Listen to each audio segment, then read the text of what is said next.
আজকে 5 তারিখ।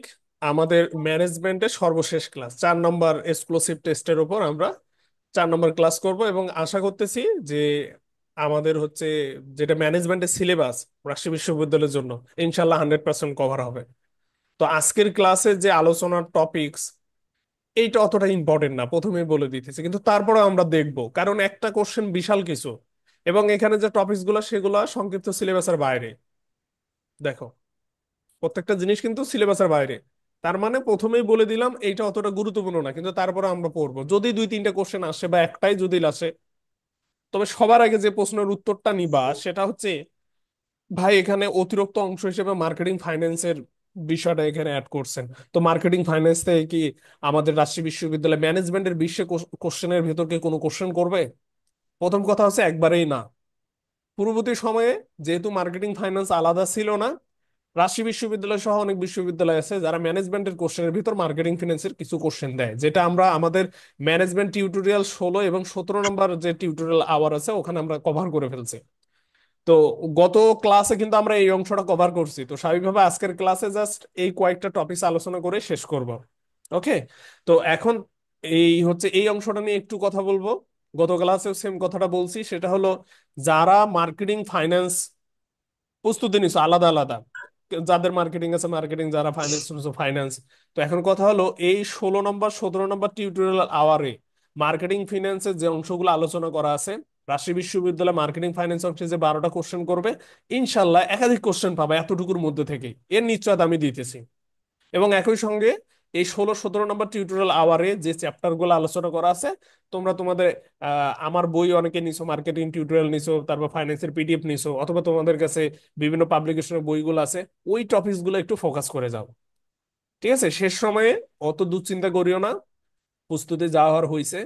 এখন প্রশ্ন কমনের জন্য যা পড়ো, প্রশ্ন কমনের জন্য পড়ো, অথবা কৌশলী হয়ে রিভিশন দাও, যে কৌশলটা একজন এক্সপার্টের কথা শুনে মূলত হচ্ছে অবলম্বন করো। এজ এ রেজাল্ট তোমরা যারা আমাকে বিশ্বাস করতেছো, অবশ্যই আমি তো প্রমাণ দিয়ে সবকিছু দেখাচ্ছি, স্বাভাবিকভাবে তোমরা ভালো করতেছো।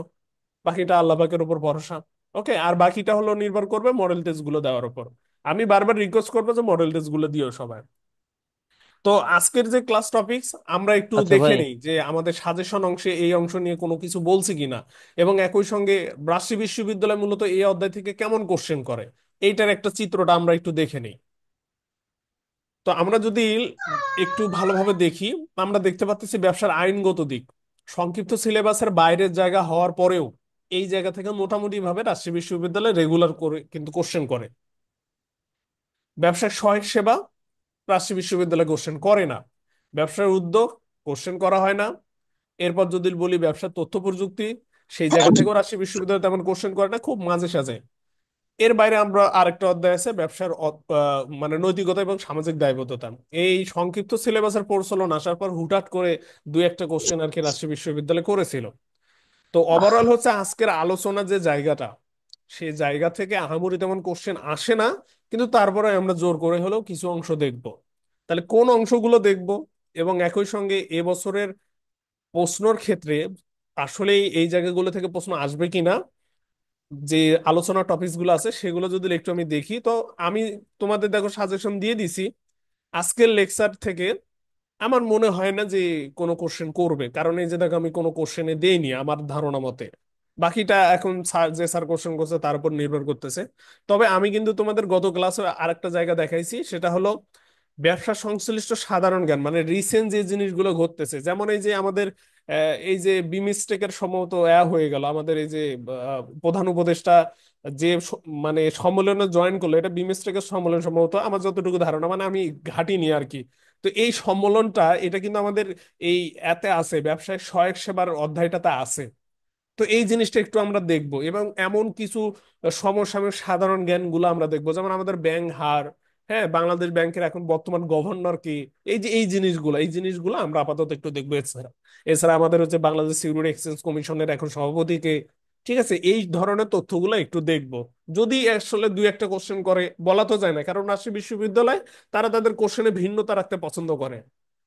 এই কারণেই তোমরা একটু দেখবা। তো আমি দেখি এই মডেল টেস্টের কাজ শেষ করার পর আমি দেখি যে এক পৃষ্ঠার মধ্যে কিছু গুরুত্বপূর্ণ এমন ইনফরমেশন এক জায়গায় অ্যাকুমুলেট করে তোমাদেরকে দেওয়া যায় কিনা। কারণ আমার কেন জানি মনে হচ্ছে যে একটা অথবা দুইটা এই ধরনের কোশ্চেন তারা দিতে পারে। আর যদি না দেয় তাহলে তো আলহামদুলিল্লাহ। বোঝাতে পারছি? আচ্ছা, এখন আচ্ছা ভাই, আজকের একটা ক্লাসের। কোশ্চেন বলো। একটা কোশ্চেন তখন করতে পারি নাই, ফাইন্যান্সের তাহলে কিছু অংশ দেখে যাব না, যা বললেন? বুঝি নেই, আবার বলো। বললাম ফাইন্যান্সে তাহলে ওই কিছু অংশ দেখে যাব, যদিও না না মার্কেটিং না, পড়তেছি। দরকার নেই, আমি তো একবারে স্পষ্ট করে বললাম ম্যানেজমেন্টের ভিতরে মার্কেটিং ফাইন্যান্স থেকে এবছর একদমই কোশ্চেন করবে না। তোমাদের 16 নাম্বার ওকে, 17 ঠিক নাম্বার আছে। টিউটোরিয়ালে আমি মার্কেটিং ফাইন্যান্স আলোচনা করছি, ওই অংশটা তোমরা যার মার্কেটিং ফাইন্যান্স আছে, যেহেতু তোমাদের আলাদা আলাদা মার্কেটিং ফাইন্যান্সের উপর 12টা কোশ্চেন করবে, তারা দেখে যাও, কারণ ওই অতটুকু জায়গা থেকে আমি একদম নিশ্চয়তা দিতেছি 4-5টা কোশ্চেন আসবে। কারণ ওখানে মেইন পয়েন্টটাই কিন্তু আমি আলোচনা করছি, এই জন্য আবার সিগনিফিকেন্টলি আমি কথাগুলো বললাম। আজকের ক্লাসের আলোচ্য টপিকস হচ্ছে মূলত যে অধ্যায়গুলো, সে অধ্যায়গুলোর এই টপিকস গুলো শুধু তোমরা দেখে যাও। যেমন ব্যবসায় তথ্য ও যোগাযোগ প্রযুক্তি থেকে তোমরা ই কমার্সটা দেখে যাও, গত বছর ই রিটেলিং থেকে কোশ্চেন করছিল। এছাড়া ই ব্যাংকিংটা দেখে যাও। এই দুইটা বেশি ফোকাস করে দেখো, এছাড়া ই বিজনেসও তোমরা দেখতে পারো। বেসিক্যালি আমি তোমাদের একটু পরে দাগায় দেখাচ্ছি। এরবারে ব্যবসার আইনগত দিকের মধ্যে তোমরা আইএসওটা দেখতে পারো বেশি গুরুত্বপূর্ণ হিসাবে। আইএসও থেকে রাজশাহী বিশ্ববিদ্যালয় কিন্তু কোশ্চেন করে, এবং এমন অদ্ভুত টাইপের কোশ্চেন করে, আমি দেখাবো জায়গাটা। ঠিক আছে, একটু অপেক্ষা করো। এর বাইরে ব্যবসার সহায়ক সেবা, ব্যবসার সহায়ক সেবার প্রকারভেদ আছে, একটা চার্ট আছে, সেটা দেখাবো। বিসিসিআই, এছাড়া হচ্ছে ইপিবি, এক্সপোর্ট প্রসেসিং বোর্ড যেটা আর কি। আর এছাড়া ওয়ার্ল্ড ট্রেড অর্গানাইজেশন। এখন এর সঙ্গে সম্ভবত আরেকটা জিনিস যোগ করতে হবে তোমাদের, এই যে বিমস্টেক যেটা, হ্যাঁ, যেটা হচ্ছে এই যে রিসেন্ট ব্যাংককে থাইল্যান্ডে যে সম্মেলনটা হলো, এখানে আমাদের উপদেষ্টা মন্ডলী ওনারা গেছিল। তো এই বিমস্টেক কি, সর্বশেষ সদস্য কি, এর টোটাল সদস্য সংখ্যা কত, কত সালে প্রতিষ্ঠিত হয়েছে, এই জায়গাটা একটু দেখতে হবে এবার। বুঝতে পারলাম? তো এই হচ্ছে আজকের কিন্তু হচ্ছে দিক নির্দেশনামূলক যে কথাবার্তা, সেগুলো এর মধ্যেই সীমাবদ্ধ। তো এর মাধ্যমেই মোটামুটি ভাবে আমাদের ম্যানেজমেন্টের সম্পূর্ণ যে সিলেবাসটা আছে রাজশাহী বিশ্ববিদ্যালয়ের জন্য আমরা কিন্তু কভার করে ফেললাম, এবং আমি তোমাদের অলমোস্ট ইনশিওর করতেছি ক্লাসগুলোতে যা আমি কভার করছি, যে দিক নির্দেশনা দিয়েছি, ইনশাল্লাহ এর ভিতরে অলমোস্ট 100% কোশ্চেন তোমরা পাবা। যদি আসলে কপাল খারাপ হয়, এমন 2-3টা কোশ্চেন করবে যেগুলো আসলে কোনো গাইড বই থাকবে না, যেমন এই যে গুচ্ছতে কিছু কিছু কোশ্চেন দেখো না, যে কি কোশ্চেন, কোনো গাইড বই নেই, কেউ আলোচনা করেনি, কোথা থেকে করেছে তার কোনো ঠিক ঠিকানা নেই। এমন 2-1টা কোশ্চেন যদি দেয় সেটার হিসাব আলাদা। তবে সর্বোচ্চ 2-1টা কোশ্চেনে থাকবে, তার মানে 20টার মধ্যে কমসে কম 18টা কোশ্চেন আমার বলে দেওয়া জায়গাগুলা বা কথাগুলা থেকে 100% আসবে। আর বাকিটা এক্সাম হলে দেখা যাক কি হয়। তো আমরা ব্যবসায়ের আইনগত দিক অধ্যায় যেটা আছে, এইটাতে পড়ার মতো জায়গা আছে প্যাটেন্ট, ট্রেডমার্ক, কপিরাইট। ঠিক আছে, এর বাইরে আছে সম্ভবত আইএসও এবং বিএসটিআই আছে। তো আমরা জাস্ট ওই জায়গাগুলো দেখবা তোমরা টিউটোরিয়াল সিরিজ থেকে। এই অংশটা জাস্ট এই একটা পৃষ্ঠায় আমি কভার করে দিয়েছি, এই একটা পৃষ্ঠা থেকে তোমাদের দেখতে হবে। এখানে প্যাটেন্ট, নতুন কোনো জিনিস যখন আমরা আবিষ্কার করি, সেই আবিষ্কারক যাতে ওই আবিষ্কৃত জিনিস থেকে একাই সুবিধা ভোগ করতে পারে। আমি কষ্ট করে তৈরি করলাম, যেমন টিউটোরিয়াল সিরিজগুলোর কথা বলি। টিউটোরিয়াল সিরিজের আগে এরকম বই বাজারে ছিল না যে অল্প শর্টকাটে পড়ে তুমি প্রস্তুতি কমপ্লিট করবা। যেমন তোমাদের অনেক অনেক বড় ভাইরা কিন্তু বলছে যে 400-500 পৃষ্ঠার বই পড়ে যে কাজটা হয় না, সেটা যদি 100 পৃষ্ঠা থেকে পড়ে যদি কাজ হয়, তাহলে তো এই বই ভালো। এমন অনেক রিভিউ আছে, মাঝখানে আমি একটু গ্যাপ দিয়েছিলাম জন্য জাস্ট তোমরা অনেকে আমার সম্পর্কে পরবর্তীতে জানতে পারছো, বা আমি এই যে ব্যস্ত আসলে বলতে পারো, যেহেতু চার্টার্ড অ্যাকাউন্টেন্সিতে আছে, আর কিছুদিন পর ফার্মে জয়েন করবো, অবস্থা আরো খারাপ হবে, আমাকে পাবা না আর কি, অ্যাভেলেবল পাবা না এখন যে যেমনটা পাচ্ছ। তো এখন তখন কি এই ভাই যে এম আমি ছেড়ে কষ্ট দিবেন? করে বই লিখলাম, এই বই তোমরা কল্পনা করতে পারবে না, বাংলাদেশের সবচেয়ে স্বনামধন্য কোচিং প্রতিষ্ঠানও আমার বই কালেক্ট করে তারা তাদের লিখছে, সেটা আমার ইনফরমেশন অ্যাড করে ফেলছে।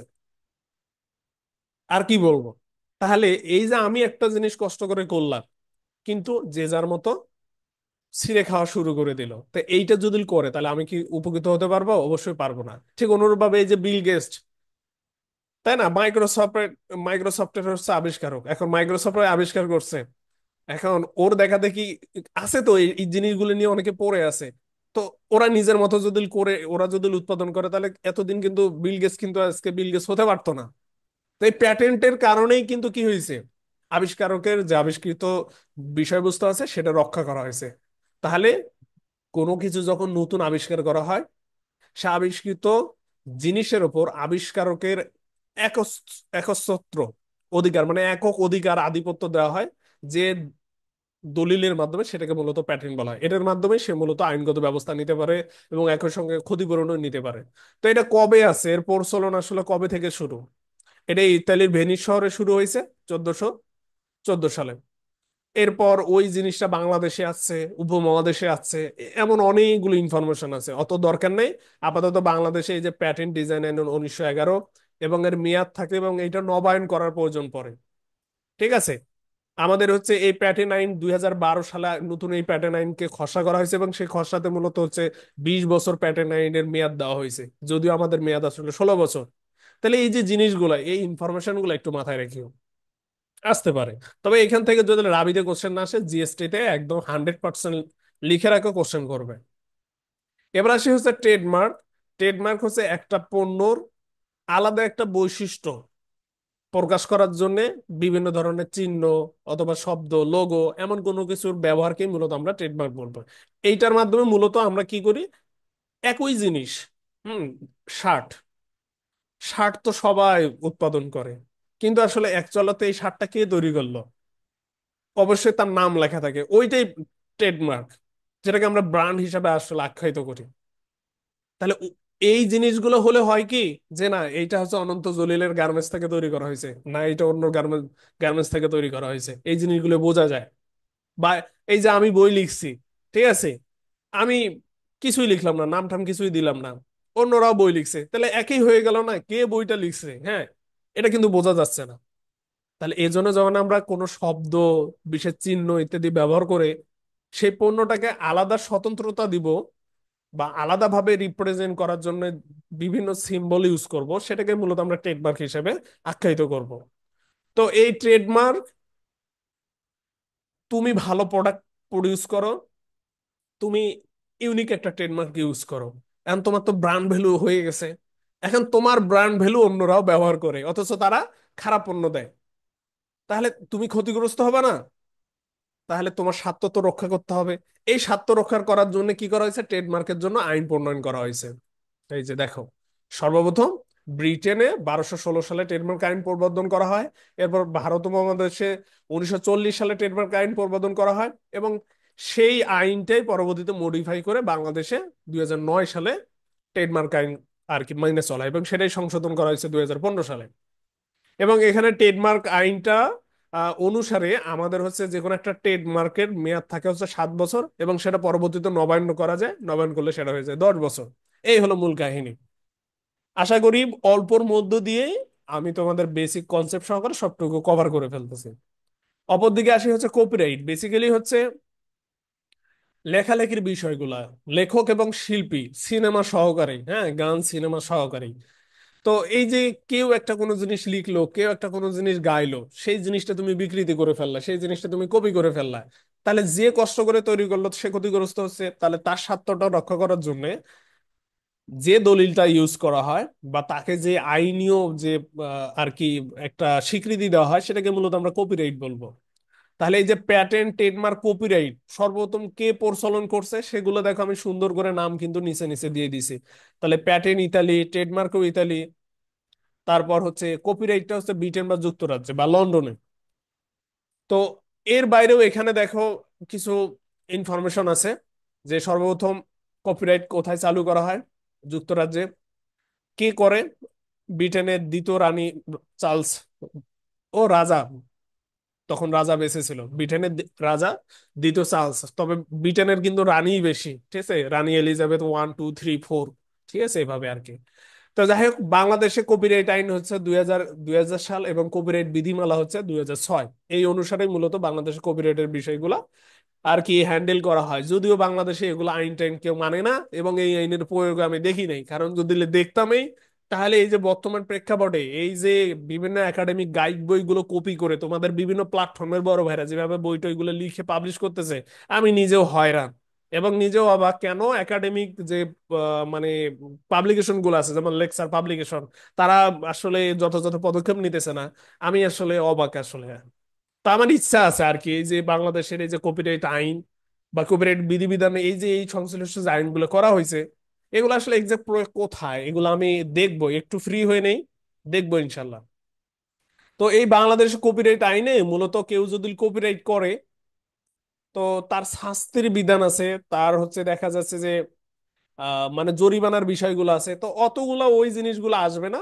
বরঞ্চ তোমরা এতটুকু শুধু দেখিও যে কোনো শিল্প বা লেখকের যে কর্মটা থাকে, সেই কর্মটা মূলত যদি কপিরাইট করে সেটা কত বছর পর্যন্ত আর কি মেয়াদ থাকে। ঠিক আছে, এই জিনিসটা শুধু দেখবা যে কত বছর পর্যন্ত মেয়াদ থাকবে, এবং এই মেয়াদের মধ্যে কেউ যদি কপিরাইট করে তাহলে উনি ক্ষতিপূরণ পাবে, এর বাইরে যদি করে তাহলে সে ক্ষতিপূরণ পাবে না আর কি।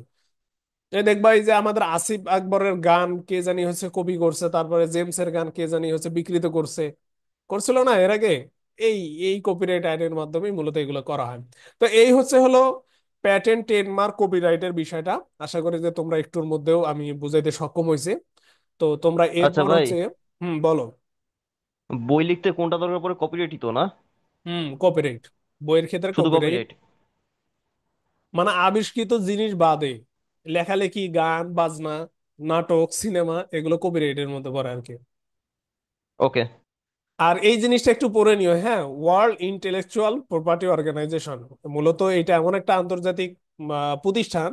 এই প্রতিষ্ঠানটাই মূলত হচ্ছে স্পেশালি প্যাটার্নের জিনিসটা, পাশাপাশি হচ্ছে মেধাভিত্তিক যে নতুন উদ্ভাবিত যে জিনিসগুলো আর কি বের হয় আন্তর্জাতিক পর্যায়ে, এই সংস্থাটা মূলত হচ্ছে এই জিনিসগুলো স্বার্থ রক্ষা করে। ঠিক আছে, তুমি বাংলাদেশে একটা কোনো জিনিস আবিষ্কার করলা যেটা ধীরে ধীরে হচ্ছে আন্তর্জাতিক পরিমণ্ডলেও চলে গেল, তাহলে তোমার দেশ তোমাকে হচ্ছে মানে সুরক্ষা দিতেছে, কিন্তু বাইরে কে সুরক্ষা দিবে? বাইরে এই সংস্থার সুরক্ষা দেয়, যদি কখনো আইনের জটিলতা আসে এই সংস্থার মাধ্যমে তুমি সহযোগিতা পাবা। ঠিক আছে, তো এইটার পূর্ণ রূপটা জেনে নিবা, সর্বপ্রথম কোথায় প্রতিষ্ঠিত হয়, এর সদর দপ্তর কোথায়, এবং বাংলাদেশ এর সদস্য কিনা, 1985 সালে এর সদস্য হয়েছে, এবং বর্তমানে এর হচ্ছে প্রেসিডেন্টকে আমি আসলে এখন জানি না, আগে ছিল হচ্ছে ফ্রান্সিস গুরি। হ্যাঁ, এখন যে কে এটা জানি না, তোমরা একটু সার্চ দিয়ে দেখিও। ঠিক আছে, এর বাইরে তোমরা আইএসও বিএসটিআই দেখবা, আইএসওর পূর্ণ রূপটা দেখবা।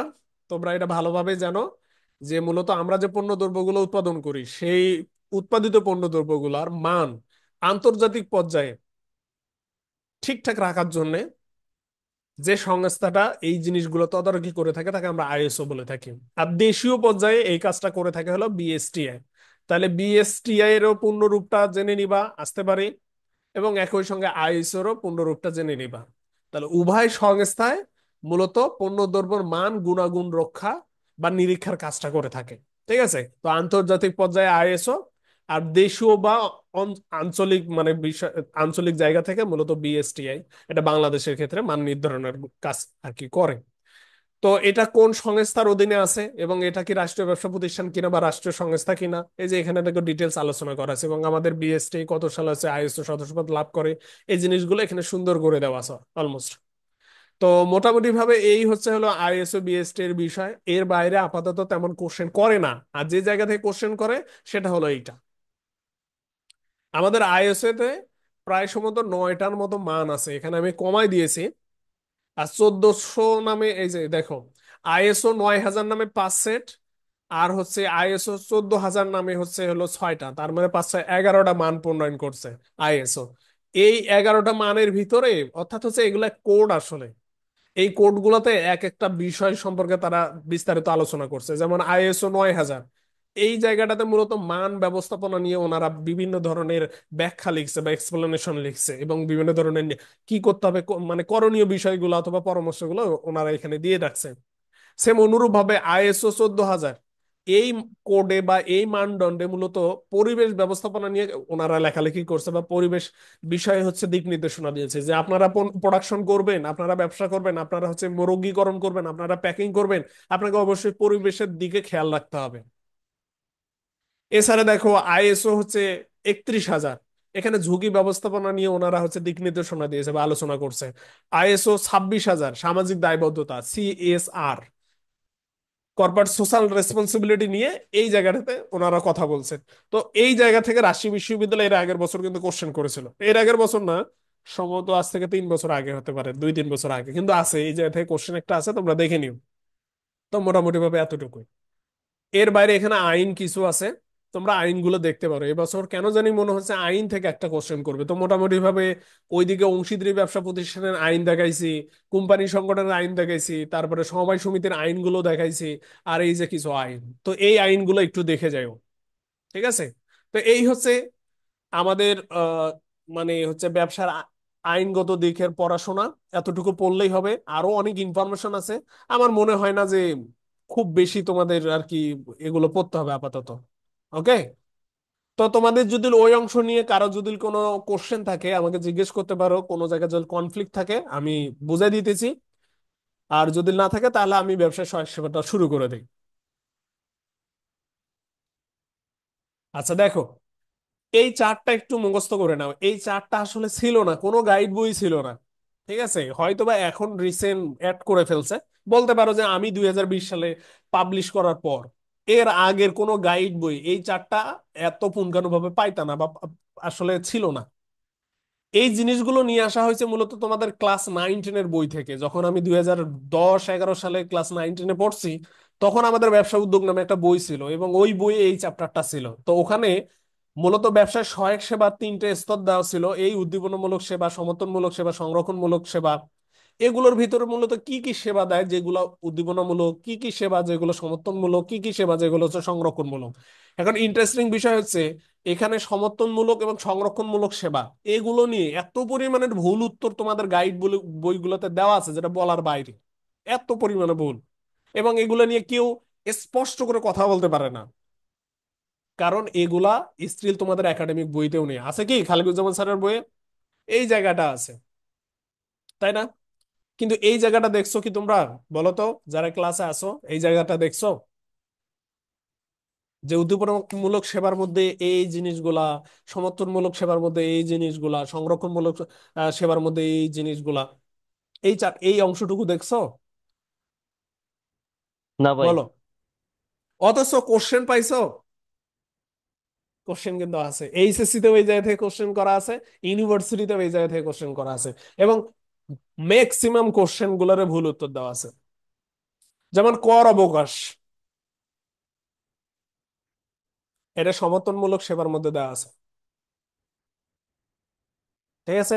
ঋণের সময়সীমা বৃদ্ধি, এগুলো সমর্থনমূলক সেবার মধ্যে দেওয়া আছে। তো আমি তোমাদের শুধু এতটুকু বলবো, এইটা ভাই রাইট। ঠিক আছে? এইটা তোমরা এক নজর দেখে নাও, কোশ্চেন গুলো করতে পারে। আর এই ধরনের সেবাগুলো কারা দেয়, কোন সংস্থা বা কোন সংগঠন গুলো দিতেছে, এগুলো একটু দেখে নিন। জাস্ট এতটুকু, আচ্ছা এখানে ভাই। বোঝার কিছুই নেই। জাস্ট এমনিতেই সিম্পল ভাবে দেখে নিবা। হ্যালো ভাই। বলো। আচ্ছা ভাই, এই ফার্স্টে উদ্দীপনামূলক সেবা, এখানে 5 নম্বরটা কোনটা কাজ করতেছে? কোন প্রতিষ্ঠান? কাঁচামাল সরবরাহ। হ্যাঁ হ্যাঁ, এটা এই সাইডে কোনটা? 5 তো কিছু দেখতেছি না, 3 পর্যন্ত। বুঝি রে, মানে এই কাঁচামাল সরবরাহ এইখানে কোন প্রতিষ্ঠান করে, হ্যাঁ হ্যাঁ। এভাবে কোশ্চেন করবে না। ও আচ্ছা, না আমি তো ধারণা করছিলাম 5 নম্বরটা এখানে 3 নম্বরটা ওই সাইডে 3 নম্বরটা কাজ করতেছে, আরে ওইখানে না এক না নম্বরটা না, এই সাইডে। অমন অমন কিছু না, এটা জাস্ট এই সংস্থাগুলা আর কি এই ধরনের সেবাগুলো আর কি দিয়ে থাকে আর কি। যেমন এই যে আমাদের আচ্ছা বাংলাদেশ তাহলে। বিজ্ঞান শিল্প গবেষণা পরিষদ, এরাও তোমার হচ্ছে প্রতিষ্ঠানের ধরন বিবেচনা করে তোমার কাঁচামাল সরবরাহ করতে পারে, যে কেউ করতে পারে। ঠিক আছে? আচ্ছা মূল তাহলে ভাই প্রতিপাদ্য কোশ্চেনটা। বিষয় হচ্ছে এই জিনিসগুলো হচ্ছে উদ্দীপনামূলক সেবা। এই সেবাগুলা এই ধরনের সংস্থাগুলো প্রদান করে এই। আচ্ছা, তাহলে কিন্তু উদ্দীপনামূলক কে সেবা কোনটা করে এটা এটা কোনো কোশ্চেন না, সবাই মিলে সবাই সহযোগিতা করে আচ্ছা এই। ঠিক আছে। এসএমইটা দেখে যাও। ঠিক আছে? এসএমইটা হয়তো বা কোশ্চেন আসতে পারে, একটা কারণে কেন জানো? মোহাম্মদ ইউনূস সাহেব, আমাদের প্রধান উপদেষ্টা, এসএমই, ক্ষুদ্র ঋণ প্রকল্প, এইটার মাধ্যমে কিন্তু নোবেল পুরস্কার পাইছে, অথবা গ্রামীণ ব্যাংকের মূল কনসেপ্টটাই কিন্তু এসএমই, ক্ষুদ্র ঋণ। তাহলে এই ক্ষুদ্র ঋণের জায়গা থেকে কিন্তু কোশ্চেন তোমরা পাইতে পারো। তো আমাদের এসএমই নীতিমালা কত সালে প্রণয়ন করা হয়েছে, এবং একই সঙ্গে মোস্ট ইম্পর্টেন্ট যেটা জায়গা সেটা হলো এইটা, যে আমাদের এসএমইর ঋণের পরিমাণ সর্বনিম্ন 50,000, সর্বোচ্চ 10 কোটি টাকা, এবং নারীদের অগ্রাধিকার দেওয়া হয় এসএমইতে। ঠিক আছে, এবং সেক্ষেত্রে সর্বোচ্চ 9% সুদে ঋণ দেওয়া হয়। এটা খুবই ইম্পর্টেন্ট জিনিস, একটু দেখে যায়। আর এখানে যে জায়গাটা দেখতেছো এটা স্কিপ করিও, তবে যাদের মার্কেটিং আছে তোমরা একটু আপডেট, মানে আমাদের শিল্পনীতি আছে, শিল্পনীতি 2010, আর সম্ভবত ওইটা একটু আপডেট করা হয়েছে 2016-তে, মনে হয় একটা খসড়া করা হয়েছে। তাহলে শিল্পনীতি 2010 এবং 2016 অনুসারে আমাদের ক্ষুদ্র মাঝারি এবং বৃহৎ প্রতিষ্ঠানের কর্মীর সংখ্যা এবং মূলধনের সংখ্যা কত হতে পারে, এটা একটু দেখে যাও মার্কেটিং এ যারা আছো, একটা পাইতে পারো কোশ্চেন। এরপর আসে হচ্ছে আমাদের basic, Bangladesh small and cottage industry corporation, এর পূর্ণরূপটা দেখবা। এর বাইরে কোন মন্ত্রণালয়ের অধীনে গঠিত পরিচালিত হচ্ছে, ব্যাস এতটুকু, তেমন লাগবে না। আর গ্রামীণ ব্যাংক তো বুঝতে পারতেছো, সালটা একটু পড়িও আর কি। গ্রামীণ ব্যাংকের হচ্ছে প্রতিষ্ঠাতা হচ্ছে ডক্টর মোহাম্মদ ইউনূস, এটা ঠিক আছে, কিন্তু কত সালে? 1976 সালে। এই সালটা শুধু দেখিও। এবং আরো একটু দেখিও, এটা কোনো ব্যাংক না, হ্যাঁ, নন ব্যাংক আর্থিক প্রতিষ্ঠান, এবং কোনো এনজিও না। এখানে এনজিও, নন গভর্নমেন্ট অর্গানাইজেশন, এটা মানে গভর্নমেন্টের অর্গানাইজেশনও না, এমন আর কি। তাহলে এর বাইরে আপাতত লাগবে না এগুলা, এগুলা আর কি জিএসটির জন্য বেশি ইম্পর্টেন্ট। ঠ্যাঙ্গামারা বা হচ্ছে প্রশিকা, মাইডাস, এগুলো লাগবে না। ঠ্যাঙ্গামারা নিয়ে একটা ইউনিক ইনফরমেশন দেই। এই ঠ্যাঙ্গামারা মহিলা যুব সংঘ, এটার এটার হলো প্রতিষ্ঠাতা কে জানো? না ভাই, কে এটার পাইনি প্রতিষ্ঠাতা কোথাও। কিন্তু হচ্ছে ডক্টর হোসনে আরা বেগম। উনি কিন্তু, ওনার নাম হচ্ছে মোহাম্মদ আব্দুস সামাদ। উনি আমাদের হচ্ছে রাজশাহী ইউনিভার্সিটির বড় ভাই। কিন্তু পরবর্তীতে আর কি উনি ওনার মাস্টার্স চলাকালীন সময়ে ছেলে থেকে মেয়ে হয়েছে আল্লাহর কুদরতে। ঠিক আছে। হ্যাঁ ভাই, এই যে রাজশাহী মেডিকেল থেকেই নাকি হয়েছে শুনছি। হ্যাঁ, ইউনিক একটা ইনফরমেশন ছিল যেটা তোমরা অনেকেই না জানো, আর কি বলে দিলাম। এছাড়া বিসিসিআই এর পূর্ণরূপটা দেখবা, এবং বর্তমানে এর সভাপতি কে? সম্ভবত এই যে শেখ ফজলে ফাহিম, এরা তো হচ্ছে আওয়ামী লীগ সরকার পালায় যাওয়ার কারণে এরা সম্ভবত পালায় যাওয়ার কথা। এর আগে সম্ভবত, না, এই যে রুবানা হক, ইনি সম্ভবত বিজিএম এর তে এখনো আছে। তো তোমরা একটু এটা দেখিও, বিসিসিআই এর এখন সভাপতি কে, কত সালে প্রতিষ্ঠিত হয়। ঠিক আছে। আর অপরদিকে বিজিএমই এর পূর্ণরূপ কি? বাংলাদেশ গার্মেন্টস এর অবস্থা এখন একটু সেরম ঢিলা ঢালা চলতেছে। তো এখন বর্তমান সভাপতিকে রুবানা হক আছে কিনা, আমাদের ওই যে মেয়ের আনিসুর হকের হচ্ছে ওয়াইফ। তো দেখিও তো, বা মানে চেঞ্জ হয়েছে কিনা উনি, তো এইটা একটু দেখিও, এই এই দুইটা জায়গায় একটু আপডেট দেখিও। ঠিক আছে। এরপর রপ্তানি উন্নয়ন ব্যুরো। তো ইপিজেড এর জায়গাটা গতদিন ক্লাস আমি বললাম, ইপিজেড এর জায়গাটা একটু দেখবা। আর মনে হয় না তেমন দরকার আছে। তারপরে ওই যে এই জিনিসটা পড়ি, ওই যে সিআইপি, তোমরা অনন্ত জলিলের নামের পাশে দেখবা হলো সিআইপি লেখা, হ্যাঁ, দেখছো কি? অনন্ত জলিলের নামের পাশে দেখবা যে সিআইপি লেখা। সিআইপি মানে কমার্শিয়ালি ইম্পর্টেন্ট পার্সন। ওনার যেহেতু গার্মেন্টস ইন্ডাস্ট্রি আছে, উনি দেশের ট্যাক্স দেওয়া বা দেশের আসলে আহ বলো অগ্রগতি বা অর্থনীতির ক্ষেত্রে বড় একটা ভূমিকা পালন করার জন্য ওনাকে কমার্শিয়াল ইম্পর্টেন্ট পার্সন হিসেবে ঘোষণা করা হয়েছে। ঠিক আছে, এই কারণে দেখবা অনন্ত জলিল সিএপি লেখা। সার্ক লাগবে না আপাতত, এশিয়ানও লাগবে না, এই যে এইটার কথা বলছিলাম বিমস্টেক। ঠিক আছে, এইটা ইম্পর্টেন্ট সম্ভবত। এইটার অধিবেশনে এই ব্যাংকক, কি বলে, থাইল্যান্ডে আর কি আমাদের প্রধান উপদেষ্টা গিয়েছিল। হ্যাঁ, এই যে থাইল্যান্ড, ঠিক আছে, এটা থাইল্যান্ড আর কি আছে এইটাই। তাহলে তাহলে এটা কবে প্রতিষ্ঠা লাভ করছে? ঠিক আছে, এইটা তোমাদের জন্য খুবই গুরুত্বপূর্ণ। এর সদর দপ্তর কিন্তু হচ্ছে আমাদের বাংলাদেশে, দেখছো? এবং এর সর্বনিম্ন সদস্য, মানে সদস্য সংখ্যা এখন সম্ভবত 7 জনেই। মোটামুটি ভাবে সর্বশেষ কে আছে আমি ঠিক জানি না, সম্ভবত ভুটানে আছে সর্বশেষে। এরপর এই জিনিসটা দেখবা, আচ্ছা ভাই, প্রতিষ্ঠাতা কে এটার? এই বাংলাদেশে আমাদের হচ্ছে রাষ্ট্রপতি জিয়াউর রহমান সম্ভবত এটা প্রতিষ্ঠাতা। ও, আর ঠিক এটা আছে, কোথায়, বাংলাদেশের কোথায় এমনিতে সদর দপ্তর? ও, ঢাকাতে, ঠিক আছে। ঢাকার মধ্যে। তাহলে এটা একটু দেখিও, ঠিক আছে, এইটা বেশি ইম্পর্টেন্ট, কোশ্চেন পাইতে পারো। ওই যে বললাম না, সাধারণ সংশ্লিষ্ট প্রশ্ন আসতে পারে। এই হচ্ছে জায়গা। বিশ্ব বাণিজ্য সংস্থা পুরোটাই দেখিও, যে ওয়ার্ল্ডের অর্গানাইজেশন, পুরো ওয়ার্ল্ডের এই ব্যবসা বাণিজ্যর যে জায়গাটা, যে সংস্থাটা নিয়ন্ত্রণ করে থাকে বা সহযোগিতা দেয়, সেটাই হচ্ছে বিশ্ব বাণিজ্য সংস্থা। তো এইটার সঙ্গে অনেক কটা, এইটা, হ্যাঁ, এইটার মনে হয় 5টা না 6টা মনে হয় আছে, কি বলে, শাখা আছে, যেমন IMF আছে, তাই তাই না, ইন্টারন্যাশনাল মনিটারি ফান্ড, এরই একটা সংস্থা। তো যাই হোক, এইটা মনে হয় না কোশ্চেন আসবে ওই জায়গাগুলো থেকে। হ্যাঁ, তবে হচ্ছে আমাদের হলো বিশ্ব বাণিজ্য সংস্থার না বিশ্ব ব্যাংকের 5টা শাখা থাকার কথা। তোমরা একটু মিরর বইটা দেখিও, ঠিক আছে? এই জিনিসটা মিরর বইটাতে খুব সুন্দরভাবে আলোচনা করে দেওয়া আছে শেষের দিকে। আবার ওটা কাটছাট করছে কিনা জানি না, তবে আগে ছিল আর কি। আমার অ্যাকাউন্ট বিজনেস ওয়ার্ল্ড বইটাতে দেওয়া আছে। তোমাদের যে কোনো বড় বই থাকলে তোমরা একটু এই ওয়ার্ল্ড ব্যাংক অথবা এই যে ওয়ার্ল্ড ট্রেড অর্গানাইজেশনের যে 5টা ব্রাঞ্চ আছে, মানে 5টা শাখা আছে, যেমন IMF, তারপরে হচ্ছে আরো ILO, সম্ভবত ADDB, এই এই ধরনের কিছু আছে, ওই জায়গাটা একটু দেখে নিও, ঠিক আছে? আর এর বাইরে মোটামুটি ভাবে লাগবে না, তোমরা টোটালি স্কিপ করতে পারো। আহ ব্যবসার উদ্যোগ সিলেবাসের একদমই বাইরে দেওয়া আছে, কিন্তু তারপরেও কয়েকটা জায়গা দেখিও। এই জায়গাটুকু একটু দেখিও, যে ব্যবসা উদ্যোগ কি, ব্যবসা উদ্যোগের প্রথম কাজ কি, ঠিক আছে? ব্যবসা উদ্যোগের সফলতার মানে প্রথম সত্য কি, সঠিক পণ্য নির্বাচন। এই যে এখানে যে কয়টা লাইন আছে, এই কয়টা লাইন একটু দেখিও। এর বাইরে নিচে আর কয়েকটা লাইন আছে, এই কয়েকটা লাইন দেখিও। যে এন্টারপ্রেনার শব্দটা কোথা থেকে আসছে, এই শব্দের মূল মানে অর্থ কি, উদ্যোক্তা এবং শিল্প উদ্যোক্তাকে বোঝায়। এই শব্দটা সর্বপ্রথম কে ব্যবহার করছে, কত সালে ব্যবহার করছে, এটাই বারবার ঘুরে ঘুরে আসে। এছাড়া উদ্যোক্তা হচ্ছে ব্যবসা সংগঠনের প্রথম এবং প্রধান উপাদান।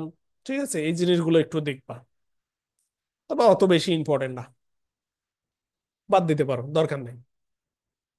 ব্যবসার তথ্য যোগাযোগ প্রযুক্তির ব্যবহার, তোমরা মোটামুটি ভাবে এখানে ই বিজনেসটা দেখবা। ই বিজনেস কি, অর্থাৎ হচ্ছে অনলাইনের মাধ্যমে ব্যবসায়িক কর্মকাণ্ড পরিচালনা করাটাই হচ্ছে মূলত আমরা ই বিজনেস বলবো। আর ই বিজনেস সর্বপ্রথম ধারণা দেয় হচ্ছে আচ্ছা Amazon.com, ভাই, এই জিনিসটা শুধু দেখলেই হবে। হ্যাঁ, বলো। এই তথ্য যোগাযোগ প্রযুক্তি তো এই এর আগের ক্লাসে পুরোটা স্কিপ করতে বলছিলেন নাকি, দেখে যাবো কিছু? ওই তো বললাম দেখে যাবে হালকা করে, ওকে। ঠিক আছে? অল্প করে বললাম না, একটা দুইটা কোশ্চেন যদি আসে কি করবা? যদি আসে, গত বছর তো করেছিল, ই রিটেলিং কোশ্চেন করছিল। তো এবার এবার যদি এখান থেকে দেয়, যদিও দিবে না, দোবর্ষা হিসেবে আমি তোমাদের বলতেছি এই কটা একটু দেখে যাও। যেমন এই বিজনেস হচ্ছে ধারণা কে প্রণয়ন করে, এটা। তারপর হচ্ছে অনলাইন ব্যবসার ধারণা সর্বপ্রথম কে প্রদান করে, IBM কোম্পানি। মোটামুটি ভাবে এতটুকু এতটুকু দেখলেই হবে। এর বাইরে আরেকটা যে জায়গা দেখবে সেটা হচ্ছে ই কমার্স। ই কমার্সের হচ্ছে এই জায়গাটা, এই B2B, B2C, C2B, এই জিনিসগুলোর উদাহরণগুলো একটু দেখে নিন, ঠিক আছে? নর্মাল জাস্ট চোখের দেখা দেখে যাবা। ই মার্কেটিং লাগবে না, ই ডিটেলিং গতবার আসছিল। ই ব্যাংকিংটা দেখে যেতে পারো। হ্যাঁ, ই ব্যাংকিং এর মধ্যে এই যে এই শব্দটা প্রায় 15 থেকে 20 বার রিপিট হয়েছে, প্রায় 4-5 বছর হচ্ছে আর রিপিট হচ্ছে না। এইটা রিপিট করতে পারে এবার, রাবি রিপিট করতে পারে ফাইন্যান্সে হয়তো বা। এরপর তোমরা ATM মেশিন সম্পর্কে একটু জানো, কত সালে আর কি এটা সর্বপ্রথম আবিষ্কার হয়। এবং বাংলাদেশে সম্ভবত আমাদের হচ্ছে ডাচ বাংলা ব্যাংক সর্বপ্রথম ATM বুথের হচ্ছে ব্যবহার শুরু করে, নাকি? ও সরি, দেখছো আমি ভুল বললাম। ATM এর প্রচলন করছে হচ্ছে standard charter bank limited. Dutch Bangla bank কি শুরু করছে? ও, মোবাইল ব্যাংকিং। হ্যাঁ, বাংলাদেশে সর্বপ্রথম মোবাইল ব্যাংকিং শুরু করছে ডাচ বাংলা ব্যাংক। ঠিক আছে, তো এই জিনিসগুলো একটু দেখিও, এই জায়গাগুলো একটু দেখিও। পড়ানোর মতো কিছু নাই। এরপর ডেবিট কার্ড, ক্রেডিট কার্ড আছে। মূলত যাদের ব্যাংক হিসাব থাকে তাদের মূলত যে কোনো সময় ATM থেকে টাকা তোলার জন্য যে কার্ডটা দেওয়া হয় সেটাকে মূলত আমরা এক হিসেবে ডেবিট কার্ড এবং এক হিসেবে ক্রেডিট কার্ড বলবো। তো ডেবিট ক্রেডিট কার্ড উভয়ের মাধ্যমে সবকিছুই করা যায়, কিন্তু পার্থক্য হলো ওইটা ক্রেডিট কার্ডের মাধ্যমে বেসিক্যালি কেনাকাটা করা যায়, ডেবিট কার্ডের মাধ্যমে মূলত টাকা পয়সা উত্তোলন করা যায়, ঠিক আছে? আর এইখানে ক্রেডিট কার্ডের আর একটা বিশেষ সুবিধা, সেটা হচ্ছে তোমার কার্ডে টাকা না থাকলেও তুমি ব্যাংক থেকে কি পাবা, একটা নির্দিষ্ট পরিমাণ টাকা উত্তোলন করার সুযোগ পাবা, ঠিক আছে? এই হলো ক্রেডিট কার্ডের ভিতরে হচ্ছে আর কি মূল পার্থক্য। এর বাইরে আসা হচ্ছে মোবাইল ব্যাংকিং। খুব সম্ভবত এই জায়গা থেকে একটা কোশ্চেন করতে পারে, যদি উপরের ওই জায়গা থেকে কোশ্চেন না করে, এবার রাবি এই জায়গা থেকে কোশ্চেন করতে পারে যে মোবাইল ব্যাংকিং এর জায়গাটা, কারণ মোবাইল ব্যাংকে মোটামুটি ভাবে একটা ভালো পজিশন দাঁড় করায় ফেলছে। তো এই জায়গা থেকে আগেও কোশ্চেন করতো, অনেক বিশ্ববিদ্যালয় করেছে। এবছর হয়তো বা এখান থেকে একটা দিতে পারে, বলা যায় না। তো এই জায়গাটা একটু দেখে নিও যে আমাদের ব্রাকের হলো বিকাশ, ইসলামী ব্যাংকের এম ক্যাশ, আচ্ছা ভাই, মার্কেন্টাইল নগদ ব্যাংকের মাই কোনটার? ক্যাশ, ইউসিবি ব্যাংকের ইউ ক্যাশ, আর আমাদের জনতা ব্যাংকের হচ্ছে কিউ ক্যাশ।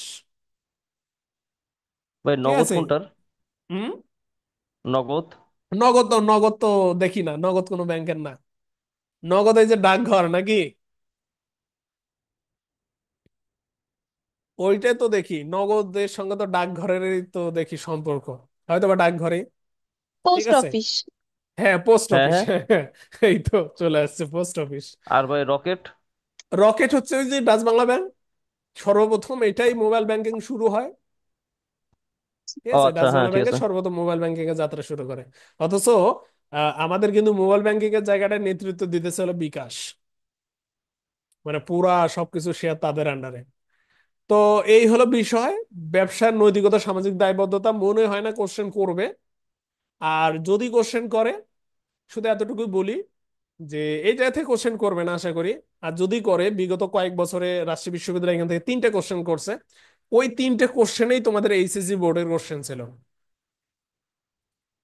ঠিক আছে। তো কোশ্চেন করবে না, টোটালি বাদ দিতে পারো, অত ঝামেলা নেওয়ার দরকার নেই। তাহলে এই হলো মোটামুটি ভাবে বিষয়।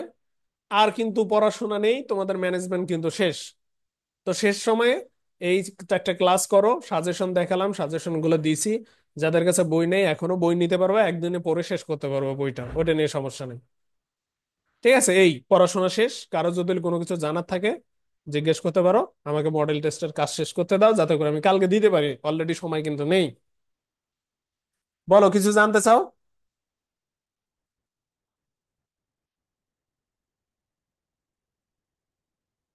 কিছু জানার আছে? কিছু কোশ্চেন যদি না থাকে তাহলে আজকে এ পর্যন্ত। হ্যাঁ ভাই আছে, কেটে দিন না। হ্যাঁ বলো, তাড়াতাড়ি বলো। আচ্ছা একটু আপনার দিতেছি। হয়ে গেল।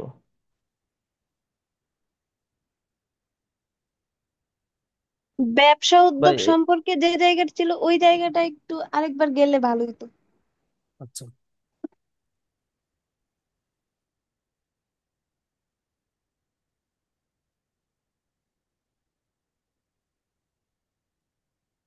আর কি মোটামুটি ভাবে যে জায়গাগুলো থেকে কোশ্চেন আসতে পারে সেগুলোই শুধু এখানে অ্যাকোমোডেট করছে, এই জায়গাটা। হ্যাঁ, একটু নিচে দেখি। এইটা কি 1775 হবে? এটা তো 1725 হওয়ার কথা না? না না, 1775।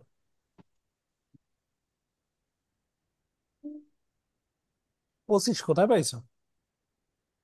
আমার কাছে স্কলারসের যে বই সেটাই 25 দেওয়া। 25 না, 75। উম, কয়েকটা লাইনই আছে, প্রত্যেকটা লাইনেই 25 দিছে। এটা চ্যাট জিপিটি কিংবা জেমিনির জিজ্ঞাসা করতে পারা যায়। না, এটা 75 আর কি। ওরা 75 কেন দিছে দেখতে হবে। আর আর কে কি বলবো বলো। আচ্ছা ভাই, আমার একটু ইসে দেখেন, কি বলে, একটা ছবি দিছি চ্যাটের ওখানে, দেখেন ওটা একটু বুঝাই দিবেন।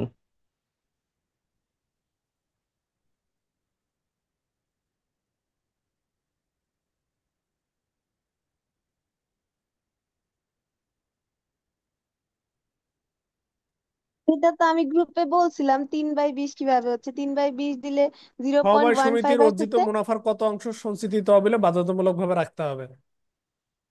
15% না? হ্যাঁ হ্যাঁ, 15%। এটা ওই এইমাত্র বললো। আবার একটু বলো তো কিভাবে ভাঙাইছো। আমি বললাম না তিন, মানে এই 3/20 এটা করলে আসতেছে 0.15।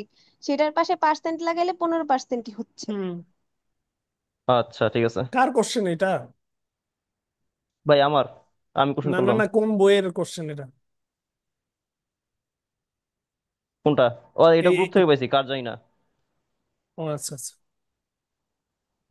মডেল টেস্টে দিছে, বুঝছি, কোশ্চেন মডিফাই করছে আর কি। যাই হোক, যে করছে ওই নতুন ছেলে সুন্দর পেলেগুলাই কোশ্চেন তো, করছে, আমি খারাপ না। জানি, বুঝতে পারছি। নতুন ছেলে পেলেরা করছে এই কোশ্চেনটা। আচ্ছা যাই হোক, তো আজকে এ পর্যন্ত, ঠিক আছে। আচ্ছা আল্লাহ ভাই, হাফেজ। আর একটা ইনফরমেশন আপনাকে দেই। বলো। এই আপনি তো ইসে সাধারণ জ্ঞানগুলো করলেন না, এই পুঞ্জীবিত করার কথা বলছিলেন। হুম সাধারণ জ্ঞানের যে টপিক গুলো, মানে ব্যবসায়, ব্যবসায় যে সাধারণ জ্ঞান, ওগুলো তো করার হুম। কথা বললেন না। এগুলো হুম। ভাই আমার কাছে সে প্যারাগনের রিসেন্ট দিছে, ওটা থেকে ছবি দিব আপনাকে যদি দরকার পড়ে। তাহলে ওইটা সবাই শেয়ার করে পড়ো, যদি কেউ আচ্ছা, কেউ আপনি দিয়ে আপনার থাকে। পার্সোনালি দিব। হ্যাঁ, দিয়ে হ্যাঁ দাও, এবার আমি সবাই কালেক্ট মিলে করছি। পড়ো। আসতে পারে ভাই, একটা দাও, দুটো কোশ্চেন আসতে পারে, গ্রুপে যদি দাও। যদি আচ্ছা। কেউ কেউ করে থাকে। তুমি দিও, হুম আমিও হুম। দেখবনি, তাহলে আমার জন্য আচ্ছা। সহজ হবে। কিন্তু একদম বিস্তর 15-20 লাইন যদি হয় দরকার নাই, মানে 15-20 পৃষ্ঠা না যদি না, হয় অতগুলো দুই দরকার পৃষ্ঠা নেই। 2 পৃষ্ঠা। এক হ্যাঁ, না দুই হ্যাঁ, পৃষ্ঠা। হ্যাঁ, তাহলে ওগুলাই বলছিলাম, হ্যাঁ। অমনই আমিও যদি করতাম না, ওই অমন বের হইতো। তো আমি তবে তো ভাই করার এটা আমি সময় একটা, পাবো না। আপনি বলার পরে খেয়াল করলাম ডক্টর ইউনুস সম্পর্কে, ডক্টর ইউনুস বিজনেস রিলেটেড যা আছে ওগুলা দেখলাম নাই, ওগুলো আপনি একটুই করেন। আচ্ছা, যাই হোক, সমস্যা নাই, তুমি ওটা শেয়ার করিও, সবাই যাতে পড়াশোনা করতে পারো। সমস্যা নেই। ওকে ভাই, এটাই। হুম। আচ্ছা। আল্লাহ হাফেজ।